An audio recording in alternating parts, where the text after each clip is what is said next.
নমস্কার সবাইকে। আশা করি সবাই খুব ভালো আছো আর আমরাও অনেক ভালো আছি। ভাবছো দুই হাতের ভিতরে এরকম গোল গোল করে কি বানাচ্ছি? আবার এটাকে নাড়ু ভেবে বসো না, কিন্তু এটা কিন্তু নাড়ু না। আজকে আমি বেকারি স্টাইলে বিস্কুট বানানোর চেষ্টা করছি। এর আগে অবশ্য একদিন আমি বাটার কুকিজ বানিয়েছিলাম আর সেটার ভিডিও আমার পেজে দেওয়াই আছে।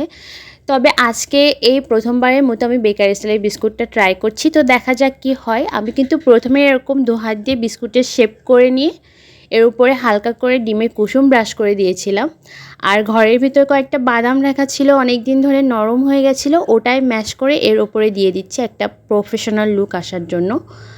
তো এই যে এখন আমি ওভেনের ভিতর এটা দিয়ে দিলাম। আমি কিন্তু এটা ওভেনে দিয়ে 180 ডিগ্রি সেলসিয়াস তাপমাত্রায় 20 মিনিট সময় দিয়েছিলাম, কিন্তু আমার আন্দাজটা একদমই ভুল ছিল। 20 মিনিট পর আমি বের করে দেখি বিস্কুটটা কাঁচাই আছে, তাই আমি আবার এটা ওভেনে দিয়ে 20 থেকে 25 মিনিট মতো দিয়েছিলাম। আর তারপর কিন্তু আমার বিস্কুটটা একদম আমার মনের মতোই হয়েছে, আর দেখতেও একটা প্রফেশনাল লুকই এসেছিল।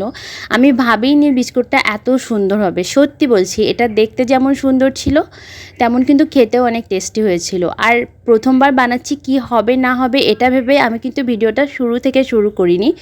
তো যাই হোক, আজকের ভিডিওটা এ পর্যন্তই। বিস্কুটটা কেমন লাগলো আমাকে কিন্তু জানিও। টাটা সবাইকে।